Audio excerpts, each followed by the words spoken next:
नमस्कार प्यारे बच्चों, मैं आरती आप सबका आरती एजुकेशन वर्ल्ड में स्वागत करती हूँ।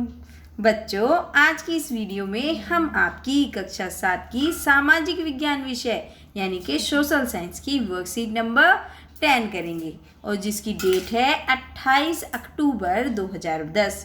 बच्चों, हम पढ़ रहे हैं इतिहास सामाजिक विज्ञान में, जो आपकी इतिहास की बुक है हमारे अतीत वो वाली बुक, ठीक है। और आपको ये तो पता ही है, आप सब इंटेलिजेंट बच्चे हो। विद्यार्थी के नाम में आप अपना नाम लिख दोगे और कक्षा अध्यापक के नाम में अपने क्लास टीचर का नाम। लेकिन अगर आपके स्कूल में ये बोला है कि अपने सब्जेक्ट टीचर का नाम लिखना है तो किसका नाम लिखोगे? अपने एसएसटी वाले टीचर का नाम। ओके, चलिए अब पढ़ते हैं आज की वर्कशीट में क्या आया है। देखिए, ये आई है दिल्ली सल्तनत का विस्तार। अरे, ये वर्कशीट तो हमारे शहर दिल्ली के बारे में ही है। गैरिसन शहर से साम्राज्य तक, ये तो हो गया इसका टॉपिक। अब पढ़ते हैं इसमें क्या है।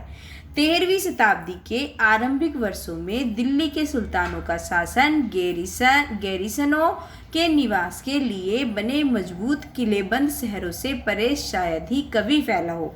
मतलब कहने का मतलब क्या है, जब तक 13वीं शताब्दी थे, जब उसके शुरू हुई थी 13वीं शताब्दी के शुरुआती सालों में, क्योंकि शताब्दी तो 100 सालों का पीरियड होता है, तो 13वीं शताब्दी जब शुरू हुई तो जो दिल्ली के सुल्तानों का शासन है ना, जो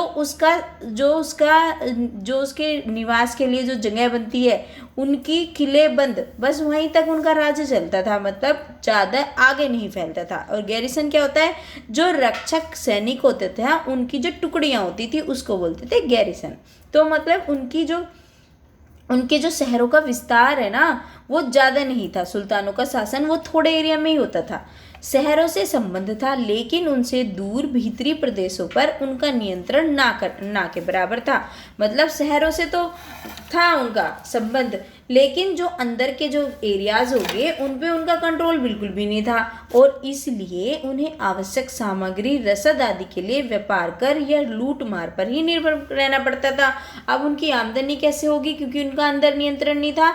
तो या तो वो टैक्स लेते थे, जो भी अपना काम करते थे उनसे व्यापार कर लेते थे, या फिर क्या करते थे, या फिर लूट मार करते थे। ठीक है, क्या करते थे? लूट लेते थे और आ जाता था पैसा। तो ये तरीके थे, क्योंकि उनको हर जगह उनका शासन नहीं था।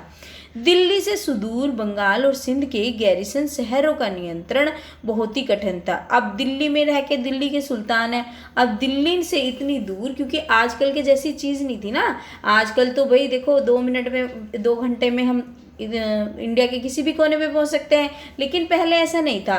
तो दिल्ली से इतना दूर बंगाल था, सिंध था, तो उन पे कंट्रोल कैसे करते दिल्ली के सुल्तान? उनके लिए बड़ा ही मुश्किल था। बगावत, युद्ध, यहाँ तक कि खराब मौसम से भी उनके संपर्क के नाजुक सूत्र छिन्न भिन्न हो जाते थे। और अगर किसी ने बगावत कर दी तो दिक्कत, और कि कहीं पे युद्ध हो गया तो परेशानी, और अगर खराब मौसम भी हो गया तो उनके कांटेक्ट नहीं हो पाते थे, क्योंकि उनके जो नाजुक सूत्र, जो उनके इतने तगड़े तो कांटेक्ट थे नहीं, और जो थे वो भी खराब हो जाते थे। शासन को अफगानिस्तान से आने वाले हमलावरों और उन सूबेदारों से बराबर चुनौती मिलती रहती थी। और वो जो शासन करते थे, जो शासक होते थे, जो राजा होते थे, जो हमला कर देता था कोई भी उन पे, और जो सूबेदार होते थे अफगानिस्तान से आके, वो क्या करते थे? उनके ऊपर अटैक करते रहते थे। उनको ये भी दिक्कत सामने करनी पड़ती थी। जो जरा सी कमजोरी का आभास मिलते ही विद्रोह का झंडा खड़ा कर देते थे, और जरा से ही पता चले कि हाँ, अब दुश्मन अब कमजोर है, वो एकदम से विद्रोह क्रांति कर देते थे। इन चुनौतियों के चलते सल्तनत बड़ी मुश्किल से किसी तरह अपने को बचाए हुए थी। अब ये परेशानियां चल रही थी, लेकिन फिर भी जैसे तैसे उन्होंने मैनेज कर रखा था, अपनी सल्तनत को बचा रखा था। सल्तनत का संस्थापक कौन था? गयासुद्दीन बलबन के शासन काल में हुआ। संस्थापन होता है मतलब नींव रखी गई किसी चीज़ की।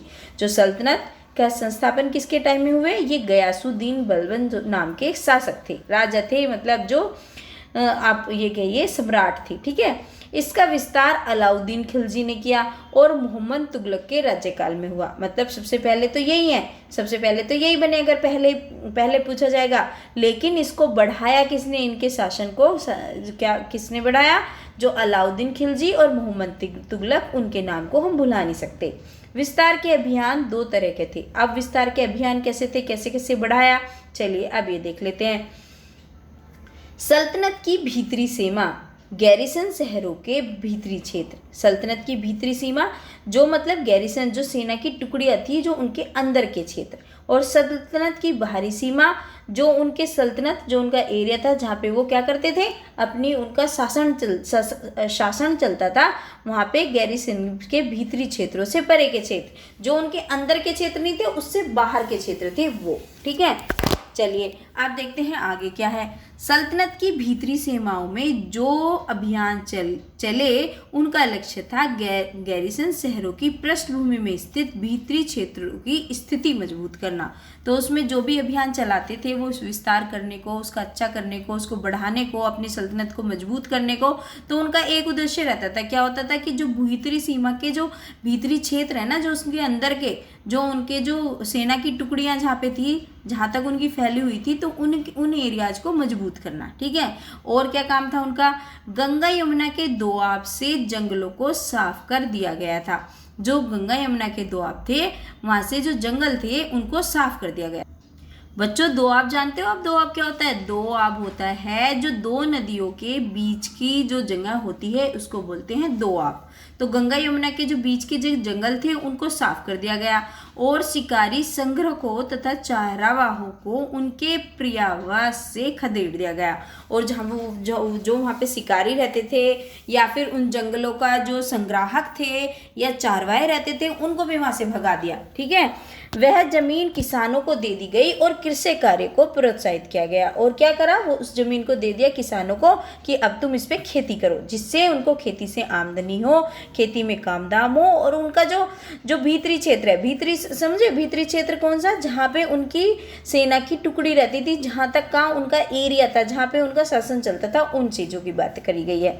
व्यापार मार्गों की सुरक्षा और क्षेत्रीय व्यापार की उन्नति की खातिर क्या बनाया उन्होंने, क्योंकि जिससे उनका जो जहाँ से उनका व्यापार होता है, जहाँ से उनका सामानों का आवागमन होता है, उनकी सुरक्षा बनी रहे, और जो उनका जो भी काम हो रहा है उसकी उन्नति हो, उसकी में प्रोग्रेस हो, उसके लिए नए किले बनाए गए। नए किले जिससे कोई उसे तोड़ ना पाए, उसमें फांद ना पाए, है ना, कोई लूट ना पाए। गैरिसन शहर और शहर बसाए गए। ये तो करा उन्होंने, ये तीनों काम तो करे गए जो उनकी भीतरी सीमा क्षेत्र को मजबूत करने के लिए। और क्या काम करा बाहरी सीमा के लिए?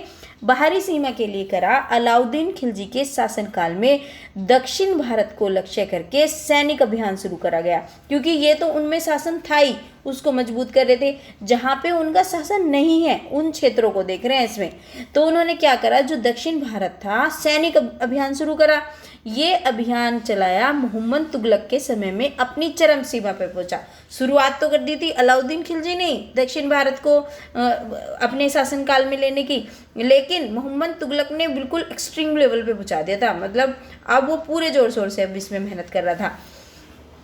इन अभियानों में सल्तनत की सेनाओं ने हाथी, घोड़े, गुलाम और मूल्यवान धातु अपने कब्जे में ले ली, और जो भी इनको जो इन क्षेत्रों में जो भी कुछ मिला, चाहे हाथी हो, चाहे घोड़े हो, गुलाम हो या कोई कीमती सामान हो, सब अपने जब्त कर लेते थे, सब कब्जे में ले लेते थे।